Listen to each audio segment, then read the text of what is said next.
So now that we have this letter pretty much done, the next step would be to find the people that we're going to send this letter to. So for that, we'll use Fidelity Total Farm. We'll create a farm of the South Shores neighborhood. We'll filter that farm. We'll export that farm into the system, import it. We'll do some file matching. So like I said, generally this will be a good skill set to have just moving forward. If you have the ability to interact with data efficiently, kind of be able to choose an audience of your liking and create these campaigns, I think it's going to empower you to be the realtor that all of us aspire to be.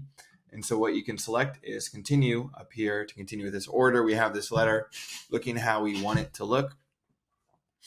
And next, it's going to ask us about a mailing list. I've already imported this one earlier today, but we're going to create a new file. And so for this, I recommend using Fidelity Total Farm. It's a free system that you can have access to. If you don't have Fidelity Total Farm set up on your computer or wherever it is, I really recommend doing so. It's going to make your life and job as a realtor much easier, and there's an easy to follow setup guide in the description below.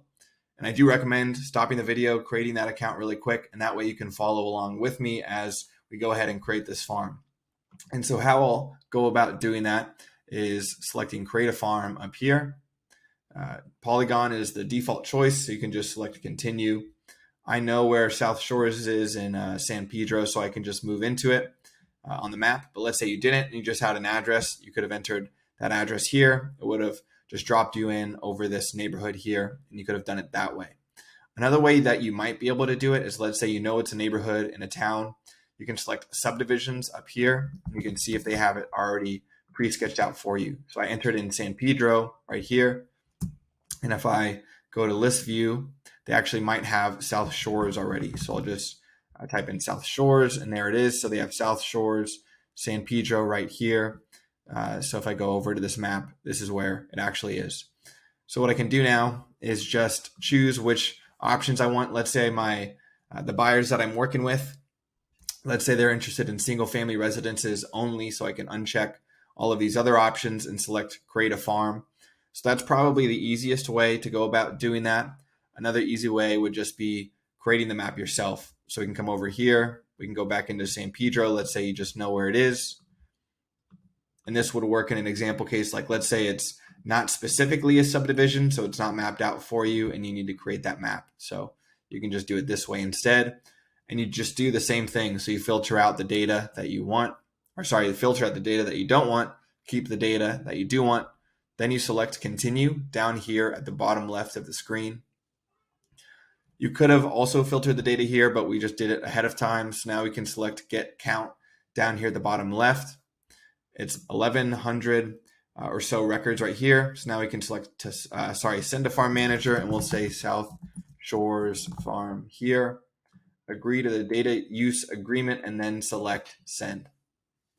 So now this farm has been created for me. So now it's South Shores Farm. So now what I can do is click on the name of the farm itself to enter into that farm. And let's say we wanted to create a little bit of a filter as well. We don't want this letter going out just to everybody in South Shores, maybe because my buyer has a specific house in mind that they're looking for. So if I'm a realtor, I'm spending money on this campaign, I want to make sure that the dollars that I am spending are being used efficiently and in the way that they should be being used. So what I can actually do is filter this data down even more. So right now it's all of the properties in South Shores. And what I can do is actually create a filter by selecting this filter icon at the top right. So kind of near show map up here. I can click the filter icon. If you're new to Fidelity Total Farm, you'll likely have no filters here, so you won't see anything right here. And what you can do to create a new filter is select this plus icon right here. I can name it South Shores Buyer Farm Filter. And let's say that the clients that I'm working with, specifically, they want a house that is at least 3 bedrooms. So I can select beds greater equals than 3. So now it's going to bring in and only include properties that have at least 3 bedrooms. And let's say square footage, let's say they want at least, so greater equals than 1,600 square feet. So let's click save on this filter. So there it is right here.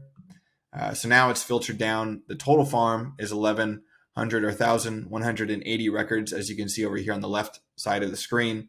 And once it's filtered, now it's 869. Let's add one more filter. Let's say we're trying to get it down below 500. So let's click this filter, select edit. And now let's add one more filter. Let's say baths. Let's say greater or equal than 3. Let's see if that gets us below 500. Perfect. Okay.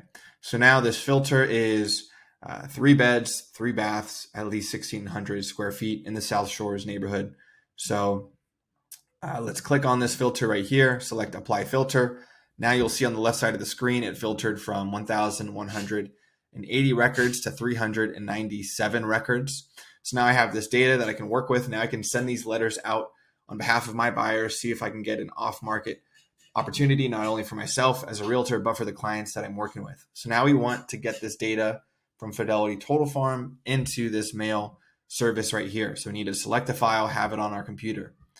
So what we can do is go to this share button over at the top right of the screen right here, and we can select marketing, export, emails, and phones. That's going to be a formatting option that's really easy to match over with the direct mail service from the real estate network. So now it's downloaded to my computer. So now I can move back over to this service. I can select the file. Let's find it. So I think it's My Farm 5 right here. And so now I just have to do some basic matching. So the only real things, in my opinion, that you would need would be the address of the property and the person's name. So what I can do is make sure that I'm choosing the mail address. That would be step 1, because some of these properties would be absentee owned, meaning the property owner themselves don't live in the property that is in the South Shores neighborhood. So I want these letters going to the property owner. So it, in my opinion, would always want to be sent to the mail address. So what you can actually do is just focus on these mail address city, mail address state, and mail address zip, and then name right here. So what I can do is click these drop downs. And so this is basically saying, okay, what is this right here? How do we need to treat this data? So what I can do is over the mail address, come down here and select address 1. Then over the city, I can click city. Over the state, click state. Over the zip code, press zip code. And then basically over the person's name, I can just say full name, because in this case, it's going to bring in the owner's full name complete as just one option. You could choose more of these if you wanted to include any more data, but I recommend just kind of keeping it basic. You're just trying to send these letters out. And so now I can name this. So I'll say South Shores, say 3+ bedroom farm. And so now let's save it, save and continue. And so there is that file right here. Let's select the file. So select this as our mailing list. So the total is 396 homes that this letter will be sent to. Now you can select continue.